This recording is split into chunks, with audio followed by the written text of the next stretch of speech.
Hello everyone, welcome back to another video and today's topic as you see is DNA. तो आज का हमारा topic है DNA. हम पढ़ेंगे डीएनए के बारे में। डीएनए जो है बेटा वो बहुत ही इंपॉर्टेंट टॉपिक है for few of the subjects like cell biology अगर आप कर रहे हो, या उसके अलावा अगर आप जेनेटिक्स कर रहे हो, बायोमोलिक्यूल्स पढ़ रहे हो, बायोकेमिस्ट्री पढ़ रहे हो, तो इन सब के लिए it is very important to study DNA. तो डीएनए के बारे में हम पहली चीज़ पढ़ेंगे केमिकल कॉम्पोजिशन पढ़ेंगे हम डीएनए का। The second thing which we will study is the physical structure. हम डीएनए के फिजिकल स्ट्रक्चर के बारे में पढ़ेंगे, और जब हम फिजिकल स्ट्रक्चर के बारे में पढ़ेंगे तो उसमें हम उसका डबल हेलिक्स स्ट्रक्चर को भी देखेंगे। And apart from that we'll also see about DNA's denaturation temperature, या डीएनए के रीनेचुरेशन के बारे में पढ़ेंगे। उसके अलावा the third thing which we'll focus on is its conformational flexibility. तो बेसिकली कि उसके स्ट्रक्चरल फ्लेक्सिबिलिटी कितनी होती है और उसका क्या सिग्निफिकेंस होता है। So all this to be done in today's video. So let us begin the first topic, that is the chemical composition. So अगर हम बात करते हैं केमिकल कॉम्पोजिशन ऑफ डीएनए, तो बेटा केमिकल कॉम्पोजिशन ऑफ डीएनए में सबसे पहली चीज़ है कि दीज आर मैक्रोमोलिक्यूल्स, क्योंकि इनके साइज और मॉलिक्यूलर वेट के हिसाब से they are big molecules. They are generally called as polynucleotides. Polynucleotides, and when we are talking about polynucleotides that means that these are polymers of nucleotides. Polymer of nucleotides है। तो before continuing कि polymer of nucleotides लोग देख लेते हैं कि what are nucleotides. तो nucleotides जो होते हैं वो तीन मॉलिक्यूल्स को मिला के बने होते हैं, that is sugar molecule plus nitrogenous base and plus phosphate group. So ये तीन से मिला के बनता है हमारा न्यूक्लियोटाइड। उसके बाद अगर हम देखें तो न्यूक्लियोटाइड्स को हम ये भी बोल सकते हैं कि these are nucleosides plus phosphate groups, क्योंकि न्यूक्लियोसाइड शुगर और बेस के कॉम्बिनेशन को, शुगर और नाइट्रोजनस बेस के कॉम्बिनेशन को हम नेम करते हैं न्यूक्लियोसाइड्स। तो न्यूक्लियोटाइड्स को हम बोल सकते हैं कि न्यूक्लियोसाइड्स प्लस फॉस्फेट ग्रुप। अगर हम बात करते हैं शुगर्स की, तो here we are specifically talking about DNA. तो डीएनए के अंदर कौन सी शुगर होती है? Deoxyribose sugar, deoxyribose sugar. उसके अलावा अगर हम बात करें नाइट्रोजनस बेस की, नाइट्रोजनस बेस दो टाइप के होते हैं, प्यूरीन एंड पायरिमिडीन्स। अगर हम बात करते हैं प्यूरीन की, तो प्यूरीन में हमारे पास दो शुगर बेसेस आते हैं। The first one is adenine and the second one is guanine. And if we talk about pyrimidines, तो पायरिमिडीन में हमारे पास वैसे तो तीन शुगर बेसेस होते हैं, but we specifically talk about two which are present in DNA. तो pyrimidines में हमारे पास है साइटिडीन एंड थाइमीन। उसके अलावा एक और होता है यूरेसिल, बट वो डीएनए के लिए नहीं, वो स्पेसिफिक होता है आरएनए के लिए। तो हमारे पास है शुगर में स्पेसिफिकली कौन सी है? Deoxyribose sugar. उसके अलावा है नाइट्रोजनस बेसिस है adenine, guanine, cytosine and thymine. Apart from that the third thing which is present is the phosphate group. तो एंड फॉस्फेट ग्रुप के ऊपर नेगेटिव चार्ज होता है, जिसकी वजह से जो डीएनए मॉलिक्यूल है वो ओवरऑल एक नेगेटिवली चार्ज मॉलिक्यूल है। ठीक है जी। तो अगर आप इसका एक बेसिक स्ट्रक्चर देखो तो दिस टाइप ऑफ मॉलिक्यूल यहाँ पे आपको दिख रहा है एक sugar molecule. Sugar molecule basically क्या है? अ पेंटोज शुगर, और यहाँ पे सेकंड प्लेस पे हाइड्रोजन नहीं, मतलब ऑक्सीजन नहीं है, यहाँ पे सिर्फ हाइड्रोजन है। वेयर एज जब हम राइबोस की बात करते हैं तो उसमें सेकंड प्लेस पे भी ऑक्सीजन होता है, तो यहाँ पे ऑक्सीजन नहीं है। लेकिन इसीलिए हम इसको बोल रहे हैं डी ऑक्सी राइबोस शुगर। इसके अगर आप फर्स्ट कार्बन पे देखोगे तो फर्स्ट कार्बन पे अटैच होता है नाइट्रोजनस बेस, और इसके जो फिफ्थ कार्बन की अगर हम बात करें तो फिफ्थ कार्बन के पास यहाँ पे आ जाता है CH2 मॉलिक्यूल, उसके साथ अटैच होता है हमारा फॉस्फेट ग्रुप। तो न्यूक्लियोसाइड क्या है? न्यूक्लियोसाइड है हमारा कॉम्बिनेशन शुगर का और नाइट्रोजनस बेस का। अगर एक फॉस्फेट अटैच होगा सिर्फ ओनली दिस मच, तो यहाँ तक के पार्ट को हम बोल देंगे न्यूक्लियोसाइड मोनोफॉस्फेट। अगर मैक्सिमम तीन फॉस्फेट ग्रुप अटैच हो सकते हैं, तो अगर तीन फॉस्फेट ग्रुप अटैच है तो हम उसको बोल देंगे न्यूक्लियोसाइड ट्राइफॉस्फेट। तो डिफरेंट टाइप्स ऑफ, देखो शुगर सेम है, फॉस्फेट ग्रुप भी सेम है, लेकिन वेरी कहाँ पे करता है? वेरी करता है नाइट्रोजनस बेस पे। तो उसके बेसिस पे हमारे पास चार मॉलिक्यूल्स बनते हैं।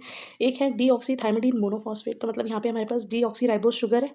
ठीक है जी। उसके अलावा हमारे पास फॉस्फेट ग्रुप है, और यहाँ पे हमारे पास नाइट्रोजनस ग्रुप कौन सा आ गया? थाइमीन। अगर हमारे पास नाइट्रोजन ग्रुप है साइटोसिन, तो हो जाएगा डीऑक्सीसाइटोडाइन मोनोफॉस्फेट या triphosphate according to the number of phosphate groups present. अगर हम एडिनिन नाइट्रोजनस बेस अटैच करते हैं तो वो हो जाएगा हमारा डीऑक्सी एडिनोसाइन।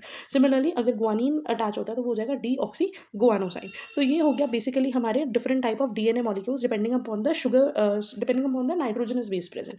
अब इंपॉर्टेंट चीज़ ये भी है कि how are they link to one another, इनके बीच में जो बॉन्डिंग्स है वो कैसी है।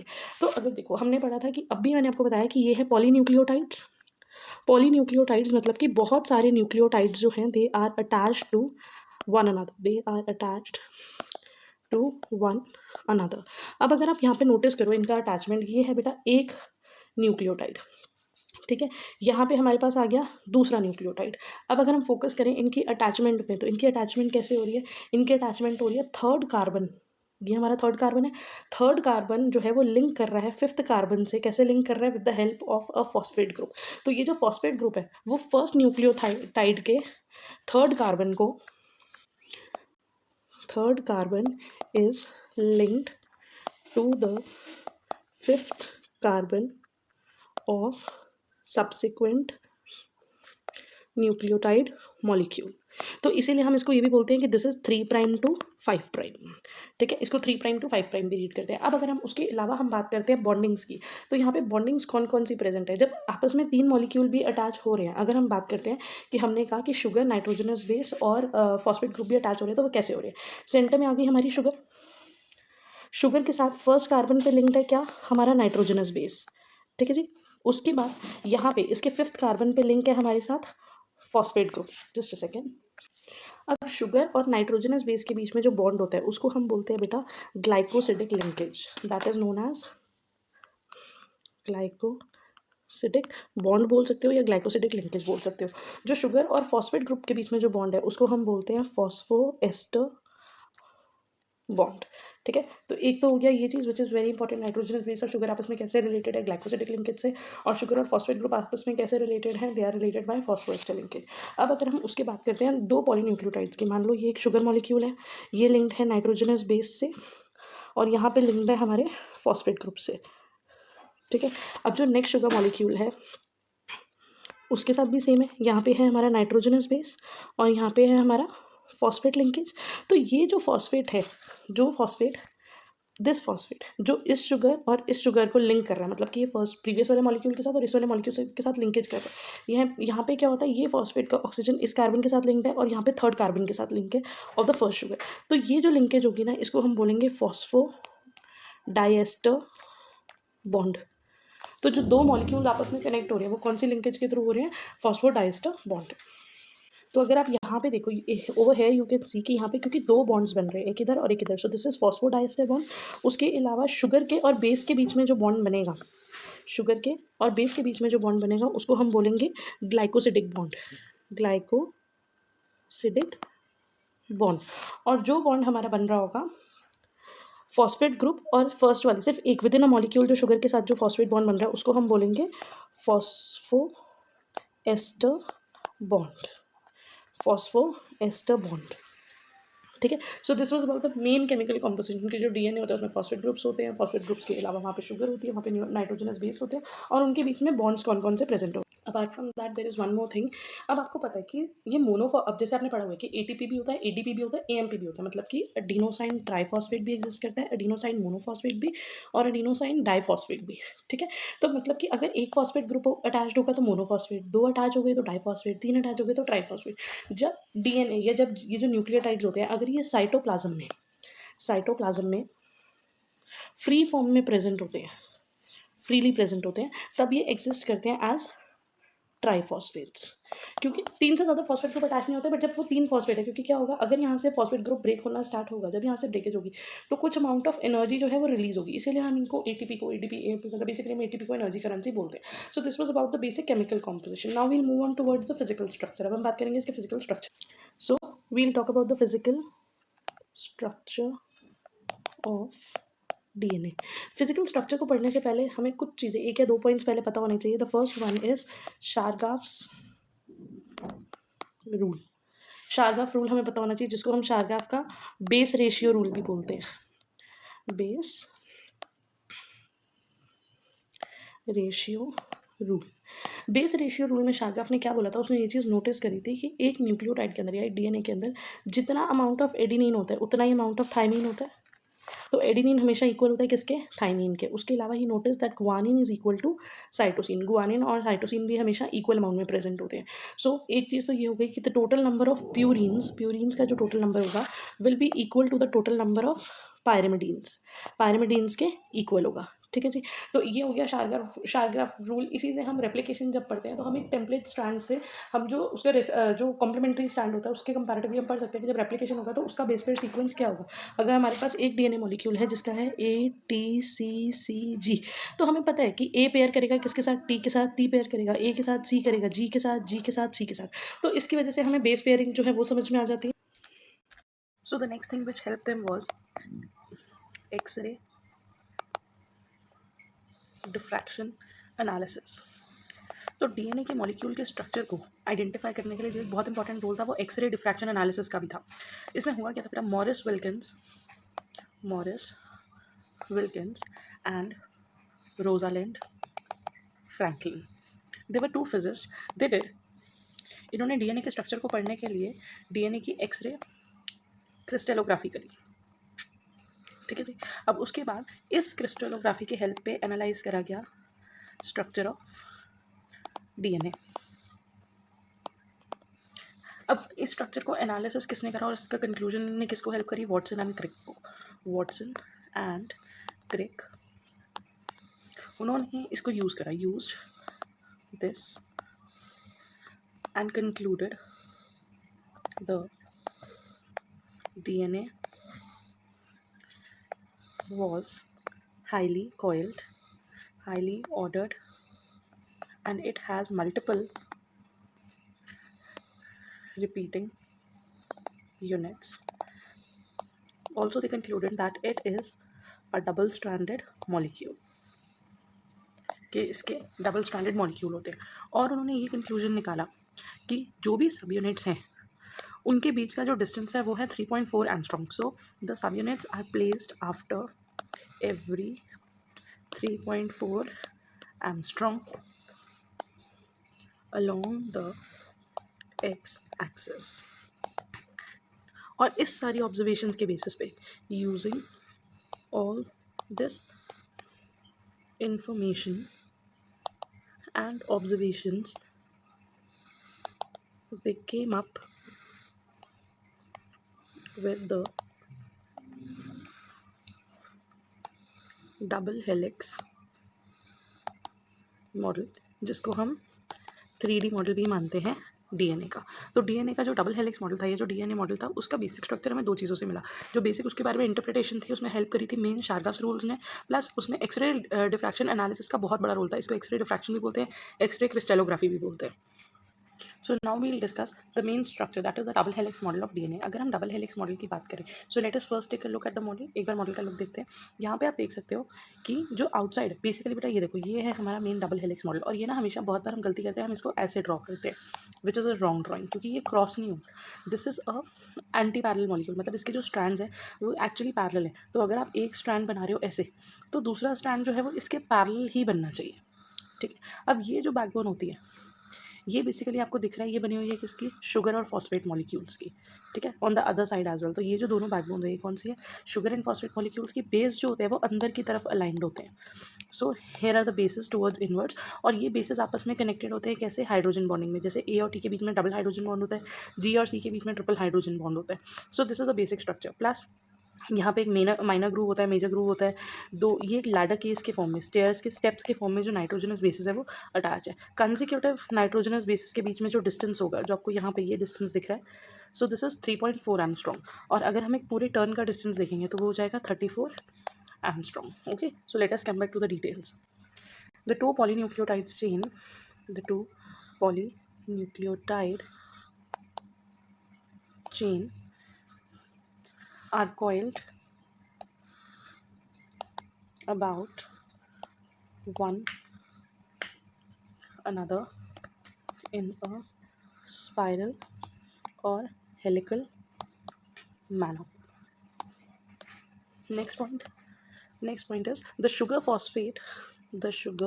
and phosphate molecules forms the backbone of DNA and lies towards outside, whereas जो nitrogenous bases है, the nitrogenous bases lies in the inside. They are stacked like the steps in a ladder. So basically अभी आपने structure देखा था, तो वहाँ हमने देखा कि शुगर फॉस्फेट मॉलिक्यूल्स जो होते हैं वो बैकबोन बनाते हैं, नाइट्रोजनस बेस है वो अंदर की तरफ है। अब हम अगर बात करें कि हाउ आर दे कनेक्टेड, अगर हम इनके बॉन्ड्स की बात करें तो हमने बिगनिंग में भी देखा था। अब पॉलीन्यूक्लियोटाइड चेन है, अगर यहाँ पे एक न्यूक्लियोटाइड है, यहाँ पे, तो इन न्यूक्लियोटाइड्स के बीच में कनेक्शन कैसे? सो द न्यूक्लियोटाइड्स और the polynucleotides are connected by phosphodiester bond. ये चीज़ हमने बिगनिंग में भी देखी जब हम बेसिक न्यूक्लियोटाइड का स्ट्रक्चर देख रहे थे। The two strands are held in a helical form. जो दोनों स्ट्रैंड्स है वो डबल हेलिक्स बना रही हैं। कैसे बना रही हैं? Due to the presence of hydrogen bonds between the bases of opposite strands. तो जो आमने सामने के स्ट्रैंड्स हैं, जैसे ये एक स्ट्रैंड है और यहाँ पे एक दूसरा स्ट्रैंड है, तो इनके जो नाइट्रोजनस बेसिस है उसके बीच में हाइड्रोजन बॉन्ड प्रेजेंट है, और इस हाइड्रोजन बॉन्ड की वजह से ये जो दोनों स्ट्रैंड्स है वो एक दूसरे के साथ कनेक्टेड है। The bases are stacked like the steps in the ladder or the staircase। उसके अलावा हम बोल सकते हैं कि अगर हमें एक का सीक्वेंस पता चल जाए, once the sequence of one strand is known, we can easily predict or identify the sequence of the complementary strand। अगर हमें एक स्ट्रैंड का सीक्वेंस पता चल जाए तो कॉम्प्लीमेंट्री स्ट्रैंड का सीक्वेंस हम बहुत इजीली आइडेंटिफाई कर सकते हैं। इसका रीज़न हम शारजाफ रूल को भी दे सकते हैं, because according to that only we came to know कि ए जो होता है वो टी के साथ बाइंड करता है और जी जो होता है वो सी के साथ बाइंड करता है।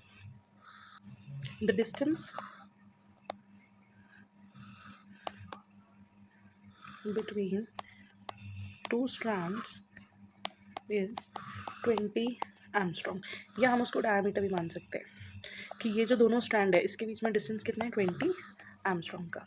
Where as the distance between, ये सारी चीज़ें आप अपने +1 या +2 लेवल पे पढ़ चुके होंगे, so it is just a revision. The distance between each base pair is 3.4 angstrom. Sorry, each base pair is rotated at an angle of 36 degree with respect to the adjacent base पे। अब ये हेलिक है, ये सीधा तो बन नहीं रहा है, धीरे धीरे करके हम इसमें टर्न नोटिस कर रहे हैं। तो एक पेयर से दूसरे पेयर के बीच का जो टर्न होता है वो कितना होता है? 36 डिग्री। और अगर हम पूरे एक टर्न की बात करें, पूरा एक टर्न मतलब कि 360 degree, so one turn which is equal to 360 degree. अब अगर एक पेयर के टर्न में कितने मॉलिक्यूल्स आ रहे हैं हमारे पास, एक पेयर के बीच में 36 डिग्री का टर्न आ रहा है, तो 360 डिग्री का टर्न कितने मॉलिक्यूल्स के बीच में आए? 10 बेस पेयर्स के बीच में। तो एक टर्न में 36 डिग्री में हमारे पास कितने बेस पेयर्स हैं? 10 बेस पेयर्स। और क्योंकि एक कंसेक्यूटिव बेस पेयर के बीच में जो एडजेसेंट दो बेस पेयर्स हैं उनके बीच में जो डिस्टेंस है वो कितना है? 3.4 एंगस्ट्रॉम। तो मतलब कि 10 बेस पेयर्स के बीच में डिस्टेंस कितना हो गया? 34 एंगस्ट्रॉम। तो ये जो नंबर्स है बहुत इंपॉर्टेंट है, though these are easy and very much repetitive. तो अगर आप यहाँ पे देखो, जो एक टर्न की जो लेंथ होती है यहाँ से लेकर यहाँ तक, एक टर्न की लेंथ कितनी है? 34 एंगस्ट्रॉम। दो कंसेक्यूटिव बेस पेयर्स के बीच में कितना है? 3.4 एंगस्ट्रॉम। और उसके अलावा दो टाइप के ग्रूव होते हैं, एक माइनर ग्रूव और एक मेजर ग्रूव। एक में आपको बेंड ज़्यादा नज़र आ रहा होगा और एक तरफ बेंड कम नज़र आ रहा है। तो ये जो ज़्यादा बेंड है वो हमारे पास कितना आ रहा है? Nearly 10 angstrom. और अगर आप देखो तो ये जो है वो हेलिक्स है, सेंटर में देयर इज़ अ हेलिक्स। तो अगर यहाँ पे 10 डिग्री है तो यहाँ पे भी 10 डिग्री है, दैट मीन्स जो पूरा रोटेशन है वो उसका जो मेजरमेंट है वो कितना है? 20 angstrom. So there are two grooves,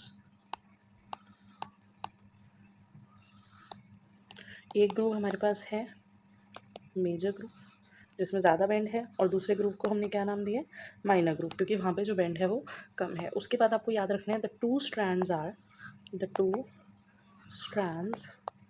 are antiparallel to each other. दोनों जो स्ट्रैंड्स है वो एक दूसरे के एंटी पैरेलल है। जो एक स्ट्रैंड है, the one strand goes from 3 prime to 5 prime. एक स्ट्रैंड की पोलैरिटी है 3 प्राइम से 5 प्राइम, क्योंकि जब हमने स्ट्रक्चर पढ़े थे तो हमने पढ़ा था कि थर्ड कार्बन फिफ्थ कार्बन से लिंक्ड होता है, तो इसलिए ये हो गया 3 prime to 5 prime. Whereas the other strand, जो सेकेंड स्ट्रैंड है, it runs from 5 prime to 3 prime. उसकी जो पोलैरिटी होती है वो ऑपोजिट होती है।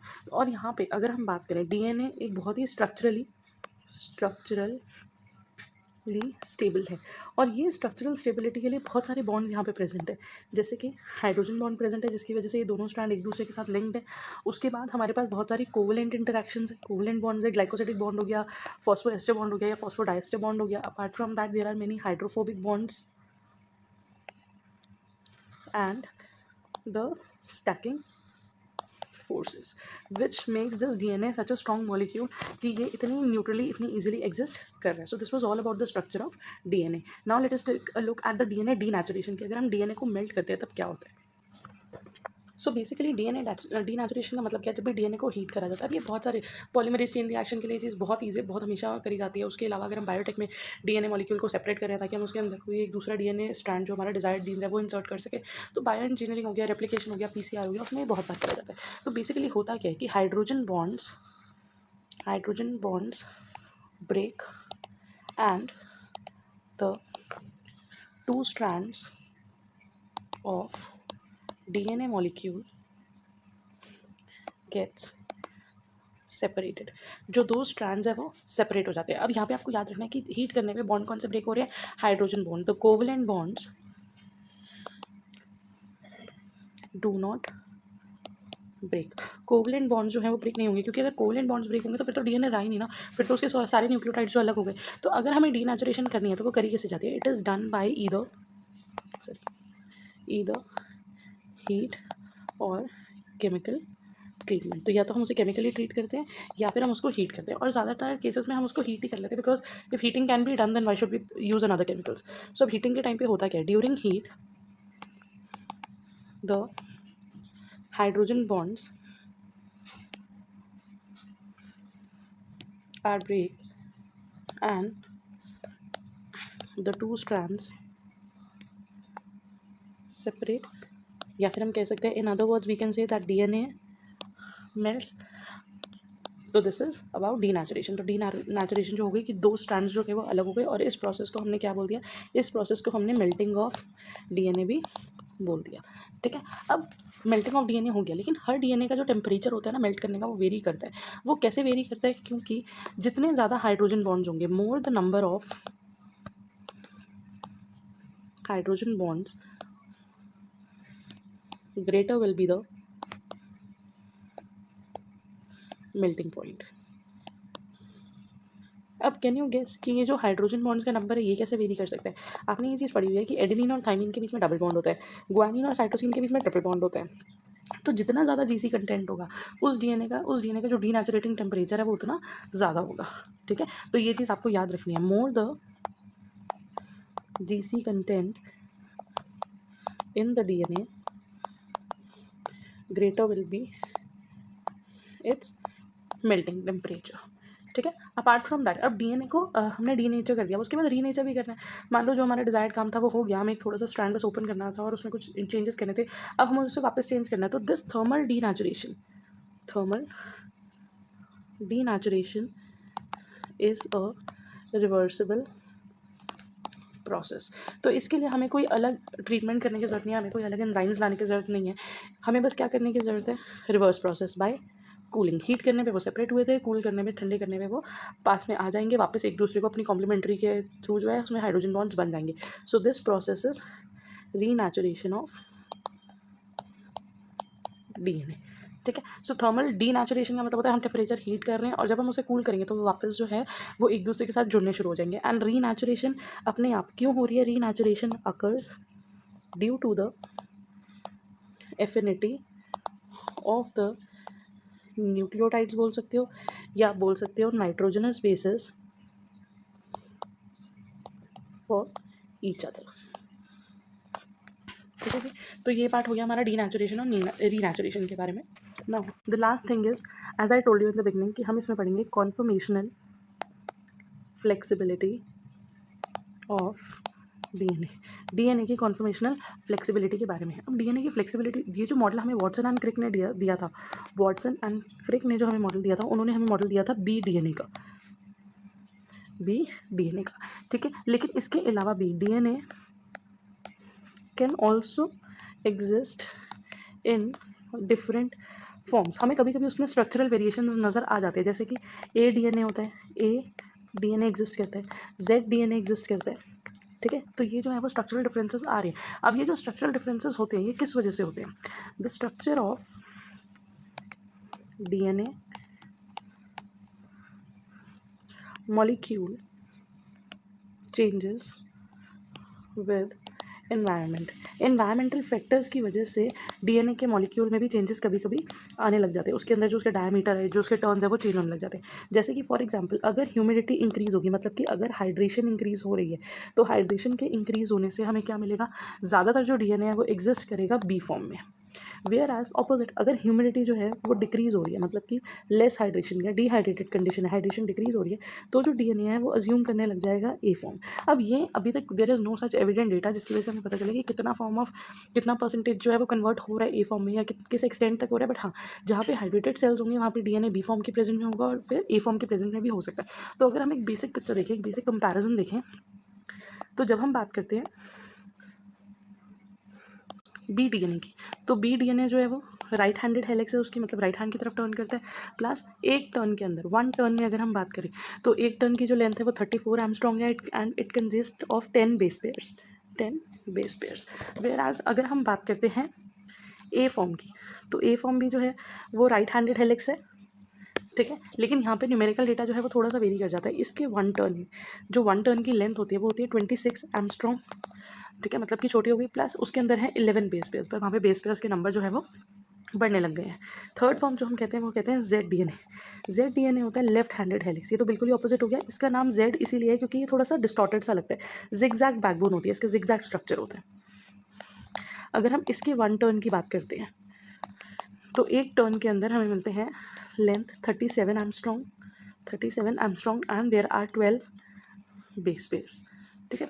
तो इससे एज द नेम सजेस्ट, इस टॉपिक का नाम ही हमने क्या बोला? कॉन्फर्मेशनल फ्लेक्सिबिलिटी। कॉन्फर्मेशनल फ्लेक्सिबिलिटी का मतलब क्या हुआ कि यहाँ पे इसके स्ट्रक्चर में डीएनए का स्ट्रक्चर जो हमें वॉटसन ने पढ़ाया वो एक टिपिकल स्ट्रक्चर था, लेकिन उसके अलावा भी इसमें वेरिएशन आ रही है। कभी उसके जो टर्न्स हैं वो खुल रहे हैं, कभी टर्न्स कम हो रहे हैं, कभी एक ही टर्न के अंदर ज़्यादा बेस पेयर्स अकोमोडेट हो रहे हैं, कभी कम, depending upon the changing environment और अदर सर्टेन फैक्टर्स।